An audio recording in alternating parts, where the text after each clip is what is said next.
ሰላም ጤና ይስጥልኝ ውድ ቤተሰቦቻችን፣ ወደ ዕለቱ ሰበር መረጃዎች እናልፋለን። የፋኖ ኃይሎች ከብልጽግናው አገዛዝ ጋር ባደረጉት ተጋድሎ በጎንደር እንዲሁም በወለጋም ከፍተኛ ድል ማስመዝገባቸው ታውቋል። በትግራይ ክልል በጀት ይለቀቅ ደሞዝ ይከፈለን የሚል መጠነ ሰፊ ሰላማዊ ሰልፍ መደረጉም ታውቋል። የኤርትራ ወታደራዊ ልዑካን መቀሌ መግባታቸውን አፍሪካ ኢንተለጀንስ ዘግቧል። የሱዳን ባለስልጣናት ኢትዮጵያ በኩርሙክ ላይ ለተሰነዘረው አመፀኞች ጥቃት ድጋፍ እያደረገች ነው ሲሉም ከሰዋል። በአሜሪካ ውሳኔ ጦርነት አይቆምም ሲሉም የእስራኤል ፕሬዝዳንት ቤንጃሚን ኔታንያሁም አስታውቀዋል። ቪዲዮውን ከወዳችሁት ላይክ፣ ሰብስክራይብ ማድረግ ጀምሩ እያልን ወደ ዝርዝር እናመራለን።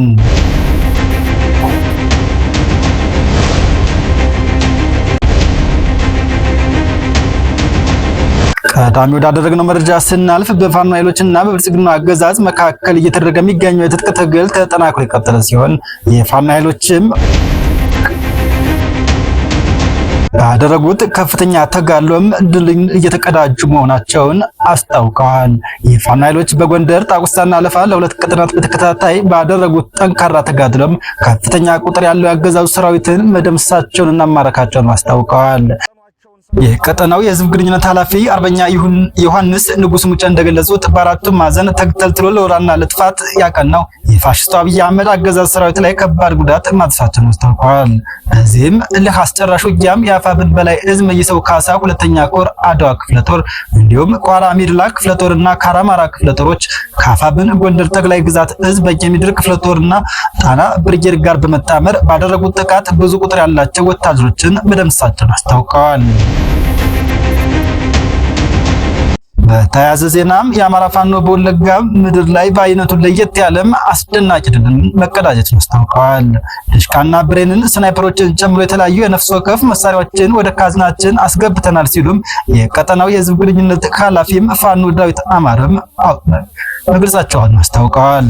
በትላንትናው ዕለት አመሻሹን ተገን በማድረግ ከአንገርጉትን ከተማና አካባቢዋ በመነሳት የአማራ ፋኖ በወለጋ ዋና ሰብሳቢ ፋኖ ተሻገር ፈንቴ ይገኝበታል ወደ ተባለው አሊ ቀበሌ የቡድንና የነፍስ ወከፍ መሳሪያ በመያዝ ፋኖ ተሻገር ፈንቴን በእጅ ይዛለሁ ብሎም በሚኒሻ እየተመራ የገባው ያገዛዙ ጥምር ጦር ከፍተኛ ኪሳራን አስተናግዶ ሙትና ቁስለኛም ተደርጓል ብለዋል። የጊዜው ወለጋ ምድር ላይ ታሪክን በእጃቸው መጻፍ የለመዱት የአርበኛ ሙላቴ እንኳን የሚመራው የአማራ ፋኖ በወለጋ አንገርጉትን ብርጌድ ዛሬም ከፍተኛ ድልን ተጎናጽፈዋል። ይህ ከባድ ጦርነት በአርበኛ ፋኖ ተሻገር ፈንቴ ቀጣይ የተመራ ሲሆን ከብርጌዱ የተሳተፉ ሻለቆች መካከልም ሻለቃ አንድ ወይም ድቾ መብረቅ ሻለቃ በሻለቃ ደሳለኝ እየተመራ ሻለቃ ሁለት የአሊ አናብስት አበበ ያረጋል ሻለቃ እንዲሁም በአርበኛ ተሻገር ፈንቴ እየተመራች እንዲሁም ሻለቃ አራት በላይ ዘለቀ ሻለቃና በሻለቃ ገበየው እየተመራች ያገዙን ጥምር ጦር ላይ ከፍተኛ በትራቸውን ማሳረፋቸው ታውቋል። በትላንትናው ከባድ ጦርነትም አንገርጉትን ብርጌድ በምርኮ ያገኛቸውን ቁሳቁሶችም ሲገልጽ አንድ ድሽቃ 3 ብሬን እንዲሁም መትረቂስ 3 ስናይፐር 2 መገናኛ ሬዲዮ ከ20 በላይ መከላከያ ሰራዊት እንዲሁም 27 የእጅ ቦምብ እና 18 የወገብና የደረት ትጥቅ 39 ካዝና 25 ፕላስ ከ25 በላይ ክላሽንኮቭ እንዲሁም ብዛት ያላቸው ዲሽቃና ብሬን የክላሽ ተተኳሾችን እንዲሁም የተለያዩ ወታደራዊ ሻንጣዎችና ቁሳቁሶችን የተማረኩ ሲሆን አካባቢው ላይ ለጊዜው ኢንተርኔት መዘጋቱን ተከትሎም የተገኙ ድሎችን ባለመዘገባችን ይቅርታ እንጠይቃለን።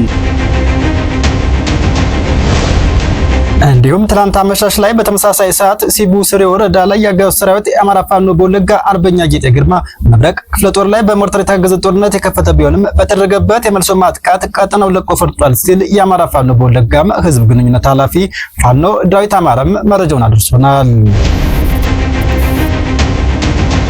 ይህ በእንዲህ እንዳለ የስርዓቱ አገልጋይ ሚሊሻዎች 2 ንጹሃን አርሶ አደሮችን ከቤት ማውጣት መረሸናቸው ታውቋል። ሁሌም በተግባር መወጋት ያልቻሉ የስርዓቱ ሎሎች 64ኛ ክፍለ ጦር መጋቢት 12 2018 ዓ.ም በእነማይ ወረዳ የረዝ ሀገር ህይወት ቀበሌ ጥቁር አስፓልት በወሰደ የደፈጣ ጥቃት ጉዳት ደረሰበት የአገዛዙ ወዳደር መንገድ መሪ ሚሊሻ ንጹሃንን በግፍ ረሽነዋል። አቶ አንሙት መኮንን እንዲሁም አቶ ደረሰውበት የተባሉ ንጹሃን አርሶ አደሮች ሲሆኑም ከመኖሪያ ቤታቸው በመውጣት ከፋኖ ጋር ግንኙነት አላችሁ ማለት ሀገር ሰላም ብለው ከተቀመጡበት ከሞቀ ቤታቸው ከምሽቱ 1 ሰዓት በጥይት ሩምታም በግፍ መረሽናቸው ታውቋል። ይህ በእንዲህ እንዳለ ሶስት የብልጽግና አገዛዝ ወታደሮችም ፋኖን መቀላቀላቸው ታውቋል። የብልጽግና መከላከያ ሰራዊት 11ኛ እዝ 203ኛ ኮር 83ኛ ክፍለ ጦር 3 አባላቶች ከነሙሉ ትጥቃቸው ብልጽግናን በመክዳት ፋኖን መቀላቀላቸው የታወቀ ሲሆን ዓላማ ቢስ በሆነ ጦርነት ወገናችን መውጋታችን ጸጽቶናል ያሉት የሰራዊቱ አባላት ምኒልክ እዝ ልዩ ዘመቻ የተቀላቀሉ ሲሆን አመራሮችም አቀባበል አድርገውላቸዋል።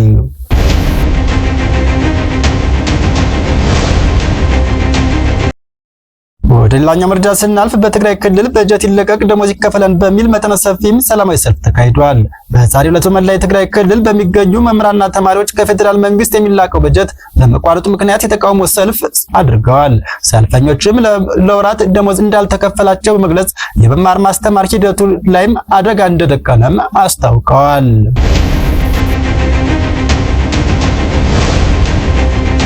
በሰልፉ ላይ ከተነሱ ዋና ዋና ነጥቦችም አንደኛው የደሞዝ ጥያቄ ሲሆን መምህራን ለወራት ደሞዝ ባለማግኘታቸው መሰረታዊ ፍላጎቶቻቸው ማሟላት እንድትሳናቸውና ሳይበሉ ማስተማር አይቻልም በሚልም ድምጻቸውን አሰምተዋል። እንዲሁም የተማሪዎች ስጋት ተማሪዎች በበኩላቸው የመማር መብታቸው እንዲከበርና በትምህርት ገበታቸው ላይ የሚፈጠረው መስተጓጎል እንዲቆም ጠይቀዋል። ትምህርት የወደፊት ዕጣ ፈንታችን ነው የሚሉ መፈክሮችንም አንግበዋል። እንዲሁም የክልሉ ዝግጅት ሰልፍ በሁሉም የክልሉ አካባቢዎች የተካሄደ ሲሆን የክልሉ ጊዜያዊ አስተዳደር ሰልፉ መካሄዱን አረጋግጧል። ሰልፉም ከደንቡ የታቀደ ቢሆንም የበጀት መለቀቅን ተስፋ በማድረግ ቆይቶ አሁን ግን መካሄድ የግድ መሆኑንም ተገልጿል።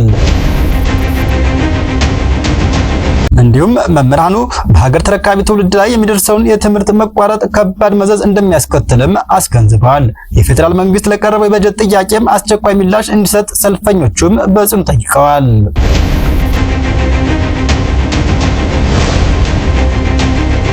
የኤርትራ ወታደራዊ ልዑካን መቀሌ መግባታቸውን አፍሪካ ኢንተለጀንስ ዘግቧል።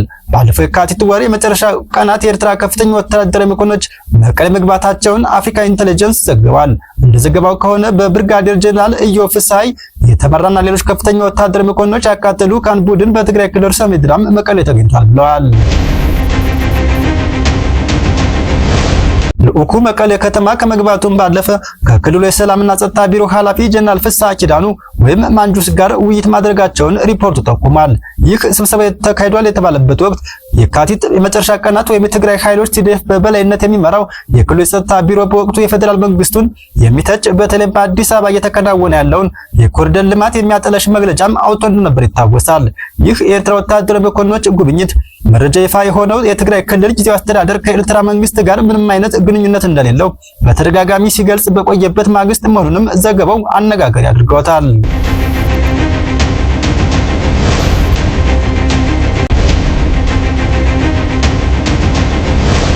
የሱዳን ባለስልጣናት ኢትዮጵያ በኩርሙክ ላይ ለተሰነዘረ አመፀኞች ጥቃት ድጋፍ እያደረገች ነው ሲሉም ከሰዋል። የሱዳን ባለስልጣናት ኢትዮጵያ የፈጥኖ ደራሽ ኃይል ወይም RSF እና የሱዳን ህዝብ ነጻ አውጪ ንቅናቄ ሰሜን ጥምር ኃይሎች በስትራቴጂካዊቷ የድንበር ከተማ ኩርሙክ ላይ ለሰነዘሩት አዲስ ጥቃት ድጋፍ አድርጋለች ሲሉም መክሰሳቸውን ሱዳን ትሪቢዩን ዘግቧል። የዜና ምንጩ የጠቀሰው የሱዳን መንግስት ባለስልጣናት እንደገለጹት ኢትዮጵያ ከሁለት አማጺ ቡድኖች ጋር ትስስር ያላቸው ታጣቂዎች በግዛቷ በኩል እንዲንቀሳቀሱ በመፍቀድ ጥቃቱንም ደግፋለች ብለዋል። ምንጩ አክለውም የጦር ተሽከርካሪዎች ከኢትዮጵያ አሶሳ ተነስተው ጥቃቱን ከመሰንዘራቸው በፊት ወደ ድንበርና አካባቢው መጓጓዛቸውን አስታውቀዋል።